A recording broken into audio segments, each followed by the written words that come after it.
చిచ్చు పళ్ళకి మోసుకొచ్చే ఇళ్ళకి నింగి సింగిడిలో రంగులన్నీ రంగవల్లికి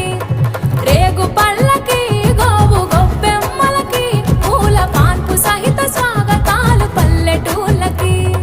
చెల్లి చేత చుక్కలల్లి ముగ్గులేయగా నేల తల్లి తరచి మురిసి ముగ్ధురాలవ్వగా ఉత్తరాన కొత్తగా సూర్యుడు ప్రకాశించగా